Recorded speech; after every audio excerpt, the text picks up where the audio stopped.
ബിസ്മില്ലാഹിർറഹ്മാനിർറഹീം. നഹാ റസൂലുള്ളാഹി സ്വല്ലല്ലാഹു അലൈഹി വസല്ലം അനിൽ മുഫലത്തി. നബി സല്ലല്ലാഹു അലൈഹി വസല്ലം തങ്ങൾ മുഫലത്തിനെ നിരോധിച്ചിരിക്കുന്നു. മുഫലത്ത് എന്ന് പറഞ്ഞാൽ ശരീരം വികൃതമാക്കുക. അത് നബി സല്ലല്ലാഹു അലൈഹി വസല്ലം നിരോധിച്ച കാര്യമാണ്. അല്ലാഹു തആല മനുഷ്യനെ സൃഷ്ടിച്ചത് ഒരു പൂർണ്ണമായ അവസ്ഥയിലാണ്.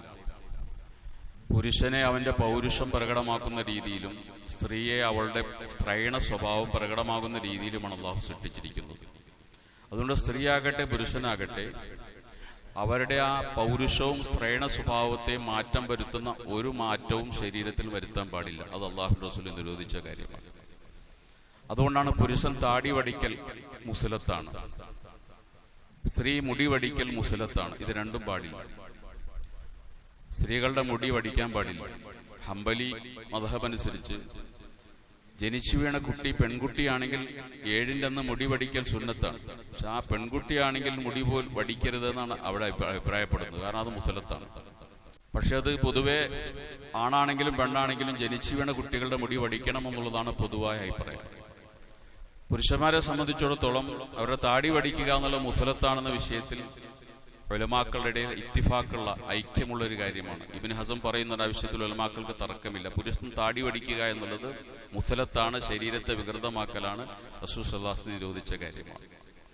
നബി സല്ലല്ലാഹു അലൈഹി വസല്ലം താടിയെ കുറിച്ച് പറയുന്നത് കഫുൽ ലഹിയത്തി അരിയുൽ ലഹിയ, തിങ്ങിയ താടി, നീണ്ട താടി, വീതി കൂടിയ താടി. സഹാബാക്കളോട് ചോദിക്കുന്നുണ്ട്, റസൂലിന്റെ ഖുർആൻ ഓതൽ നിങ്ങൾ എങ്ങനെയാണ് മനസ്സിലാക്കിയിരുന്നത്? നബി ഖുർആൻ ഓതുമ്പോൾ നിസ്കാരത്തിൽ എങ്ങനെയാണ് നിങ്ങൾ അത് അറിഞ്ഞിരുന്നത്? അവർ പറഞ്ഞത് നബിയുടെ താടി അനങ്ങുമ്പോഴാണ് ഞങ്ങൾ ഖുർആൻ ഓതുന്നത് മനസ്സിലാക്കിയിരുന്നത്. ഹുദൈബിയ സന്ധി കഴിഞ്ഞ സമയത്ത് നബി സല്ലല്ലാഹു അലൈഹി വസല്ലം തങ്ങൾ വിദേശ രാജാക്കന്മാരെ ഇസ്ലാമിലേക്ക് ക്ഷണിച്ചുകൊണ്ട് കത്തയക്കുന്നുണ്ട്.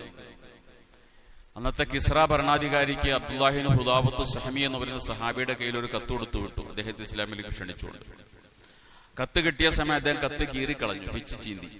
ഇത് അറിഞ്ഞ പ്രവാചകൻ അദ്ദേഹത്തിനെതിരെ പ്രാർത്ഥിക്കുന്നുണ്ട്. അദ്ദേഹത്തിന്റെ അധികാരവും നീ പിച്ച് ചീന്തണമെന്ന് പ്രാർത്ഥിക്കുന്നുണ്ട്. കിസ്ര ചക്രവർത്തി കത്ത് പിച്ച് ചീന്തി മാത്രമല്ല, അദ്ദേഹത്തിന്റെ അധികാരത്തിലായിരുന്നു അന്ന് യമൻ ഉണ്ടായിരുന്നത്. യമനിലെ ഗവർണറോട് പറഞ്ഞു, 2 പേരെ, ശക്തന്മാരായ 2 പേരെ മദീനയിലേക്ക് വിട്ടുകൊണ്ട് നബിയെ അറസ്റ്റ് ചെയ്ത് എന്റെ അടുക്കൽ ഹാജരാക്കാൻ വേണ്ടി പറഞ്ഞു. അങ്ങനെ യമനിലെ ഗവർണർ 2 പേരെ നബിയുടെ അടുക്കലേക്ക് പറഞ്ഞയക്കുന്നുണ്ട്. അവർ നബിയുടെ അടുക്കൽ ചെന്നപ്പോൾ വിശ്വാസങ്ങൾ അവരുടെ നേരെ നോക്കിയില്ല എന്നാണ്. കാരണം അവർ മീശ വളർത്തിയവരും താടി വടിച്ചവരുമായിരുന്നു. സാധാരണ ഒരു ദൂതന്മാർ വന്നു കഴിഞ്ഞാൽ പ്രവാചകൻ പരിഗണിക്കാറുണ്ട്, പക്ഷെ ഇവരുടെ നേരെ പോലും നോക്കിയില്ല. നബി അവരോട് ചോദിച്ചു, ഇങ്ങനെ ചെയ്യാൻ ആരാണ് നിങ്ങളോട് കൽപ്പിച്ചത്? അപ്പോൾ അവർ പറഞ്ഞു, ഞങ്ങളുടെ റബ്ബ് കൽപ്പിച്ചതാണ്. ഞങ്ങളുടെ റബ്ബ് എന്ന് പറഞ്ഞാൽ കിസ്ര ചക്രവർത്തി കൽപ്പിച്ചതാണ് മീശ വളർത്താനും താടി വടിക്കാനും എന്ന് പറഞ്ഞു. അപ്പോൾ വിശ്വാസം പറഞ്ഞു, എന്നാൽ എന്റെ റബ്ബ് എന്നോട് കൽപ്പിച്ചത് മീശ വെട്ടാനും താടി വളർത്താനുമാണ് കൽപ്പിച്ചിരിക്കുന്നതെന്ന് പറയുന്നു. രണ്ട് ഹജ്ജിനും ഉംറയ്ക്കൊക്കെ പോകുമ്പോൾ താടിയില്ലാത്ത ആളുകൾ റൗദയിലേക്ക് പോകാതിരിക്കലാണ് നല്ലത്. ഒരു കാഫറിന്റെ മുഖത്ത് പോലും നബി തങ്ങൾ നോക്കിയിട്ടില്ല താടിയില്ലാന്ന് കണ്ടപ്പോൾ. പിന്നെ എങ്ങനെയാണ് ഒരു മോമിനിന്റെ മുഖത്തേക്ക് റസൂൽ നോക്കുക? ആ റസൂലിനൊക്കെ തൃപ്തിയായി തീരുക.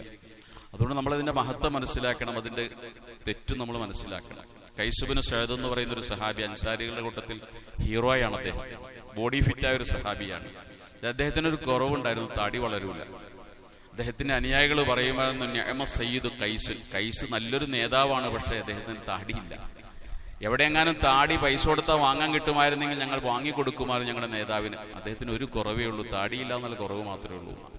അഹ്നഫ് ഇബ്നു ഖൈസ് എന്ന് പറയുന്ന ബനൂ തമീം ഗോത്രക്കാരനായ മനുഷ്യൻ, അദ്ദേഹത്തിന് താടിയില്ല. അദ്ദേഹത്തിന്റെ അനുയായികൾ പറയുമായിരുന്നു, ഞങ്ങളുടെ നേതാവിന് 3 വൈരൂപ്യമുണ്ട്, അദ്ദേഹത്തിന് കാഴ്ചക്കുറവുണ്ട്, അംഗപരിമിതിയുണ്ട്, വൈരൂപ്യമുണ്ട്, കാണാൻ സുന്ദരനൊന്നുമല്ല. പക്ഷെ ഇതൊന്നുമല്ല ഞങ്ങൾ അദ്ദേഹത്തിൽ കുറവായി കാണുന്നത്, അദ്ദേഹത്തിന് പൗരുഷമില്ല എന്നുള്ളതാണ്. എന്താ പൗരുഷം ഇല്ലാതിരിക്കാൻ കാരണം? താടിയില്ല. 20,000 ദിർഹം കൊടുത്താൽ മാർക്കറ്റിൽ താടി കിട്ടുമായിരുന്നെങ്കിൽ ഞങ്ങൾ അത് കൊടുത്തിട്ട് ഞങ്ങളുടെ നേതാവിന് താടി വാങ്ങി കൊടുക്കുമായിരുന്നു. ഷുറൈഹുൽ ഖാദി എന്ന് പറയുന്ന അബ്ബാസി ഖിലാഫത്തിലെ പ്രസിദ്ധനായ ബുദ്ധിമാനായ ഖാദിയാണ്. അദ്ദേഹത്തിന് താടി വളരൂല. അദ്ദേഹം പറയുമായിരുന്നു, ഈ താടി വളരാൻ വല്ല മരുന്നും കിട്ടുമായിരുന്നെങ്കിൽ 10,000 ദിർഹം കൊടുത്താലും ഞാനത് കൊടുത്തു വാങ്ങുമായിരുന്നു. ഇവരൊക്കെ ഇങ്ങനെ ആഗ്രഹിച്ച ആൾക്കാരാണ്. കിസ്ര കൈസറിനെ മുസ്ലിമുകൾ തോൽപ്പിച്ചു. അന്നത്തെ വലിയ സാമ്രാജ്യമാണ്. ആ തോൽപ്പിക്കാൻ പോയ പട്ടാളക്കാരുടെ കൂട്ടത്തിൽ ഞാൻ വായിച്ചൊരു ചരിത്രം, ഒരൊറ്റ ആൾക്ക് പോലും താടിയില്ലാത്ത ഒരാൾ പോലും ഉണ്ടായിരുന്നില്ല. താടിവടിയന്മാരായ ഒരാൾ പോലും ആ സൈന്യത്തിൽ ഉണ്ടായിരുന്നില്ല. അപ്പോഴാണ് പടച്ചോൻ അവർക്ക് വിജയം കൊടുത്തത്, സഹാബത്തിന്റെ സൈന്യത്തിൽ. ഇന്ന് നമ്മൾ ഫാസിസത്തെ പേടിക്കുകയാണ്. പക്ഷെ അമിത്ഷാക്ക് താടിയുണ്ട്, മോഡിക്കും താടിയുണ്ട്. താടിയുള്ള അപ്പൂപ്പനെ പേടിയുണ്ടാവുള്ളൂ, നമുക്ക് താടിയില്ല. ഹംബലി മദ്ഹബനുസരിച്ച് അബൂ ഹനീഫ ഇമാമിന്റെ അഭിപ്രായത്തിൽ ഒരാളുടെ താടിയെ വികൃതമാക്കി, താടിയെ ആക്രമിച്ചു, താടി നശിപ്പിച്ചു. എന്നാൽ 100 ഒട്ടകമാണ് അതിന് പകരം കൊടുക്കേണ്ടത്. താടി വളരാത്ത രീതിയിൽ ഒരാളുടെ താടി നശിപ്പിച്ചു കളഞ്ഞാൽ ആ നശിപ്പിച്ച ആള് പകരം കൊടുക്കേണ്ടത് 100 ഒട്ടകമാണ്. അത്രമാത്രം ഒരാളെ കൊന്ന കൊടുക്കേണ്ട ഫിദിയാണ് 100 ഒട്ടകം. അത് തന്നെ കൊടുക്കേണ്ടി വരും. അതുകൊണ്ട് നമ്മൾ ഇതിന്റെ പ്രാധാന്യം മനസ്സിലാക്കുക. നബി തങ്ങളുടെ പ്രധാനപ്പെട്ട ഒരു സുന്നത്താണ്, റസൂൽ ഏറ്റവും ഇഷ്ടപ്പെട്ട ഒരു സുന്നത്താണ്. വടിക്കുക എന്നുള്ളത് മുസലത്താണ്, പ്രവാചകൻ നിരോധിച്ച കാര്യമാണ്. അള്ളാഹു നമ്മെ കാത്തുരക്ഷിക്കുമാറാകട്ടെ. സുബ്ഹാനല്ലാഹി ബിഹംദിഹി സുബ്ഹാനക്കല്ലാഹു ബിഹംദിക് അശ്ഹദു അല്ലാ ഇലാഹ ഇല്ലാ അൻത അസ്തഗ്ഫിറുക വ അത്തൂബു ഇലൈക്. അസ്സലാമു അലൈക്കും.